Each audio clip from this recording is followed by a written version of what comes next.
قدرمن دوستانو لکه څنګه چې تاسو ته معلومه ده چې د پاکستان او افغانستان ترمنځ د راپورته شوي جنجال د حلولو په خاطر د پاکستان او افغانستان پلاوي په دوحه کې په خبرو بوختي چې همدا اوس د دغو دوه ملکونو ترمنځ د لاندې شرایطو پر اساس د سولې تړون وشو.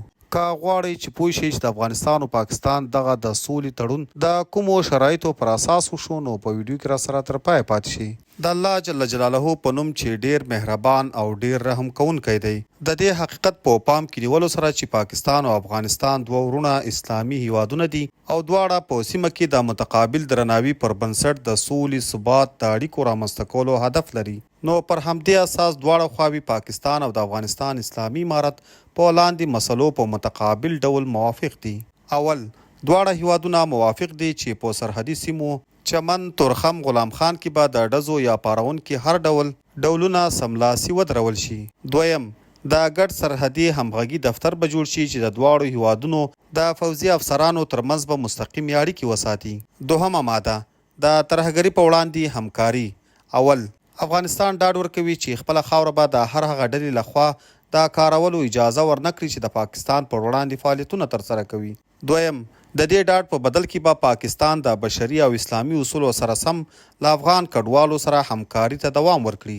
دریم، دواړه هیوادونه موافقه کوي چې د تحریک طالبان پاکستان TTP او نورو غیر دولتي ډلو پر وړاندې معلومات او ممکنه اقدام تبادله کړي.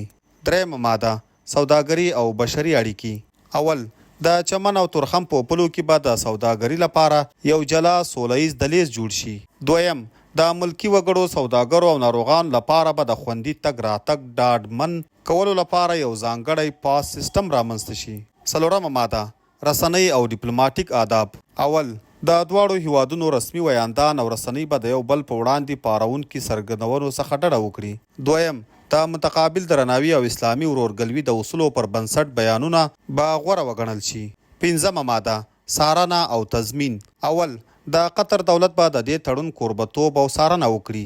دویم، چین او ایران د تضمین کوونکو هیوادونو په توګه به د دې تړون ملاتړ کوي. دریم، په هرو 3 میاشتو کې به په قطر کې د بیا کتنې غونډه ترسره شي. شپږمه ماده، دا تړون به د لاسلیک د نیټې څخه نافذ شي او د 2 کلونو لپاره به د لومړي وخت لپاره نافذ وي. که دواړه هیوادونه موافقه وکړي نو دا تړون به په اتوماتیک ډول د 2 نورو کلونو لپاره وغځول شي. الله جل جلاله دې دواړه هیوادونه په خپلو ژمنو کې رښتیني کړي او هغه دې د پاکستان او افغانستان د سولې، همغږي او ورورګلوي زانګو کړي. امین ثم امین.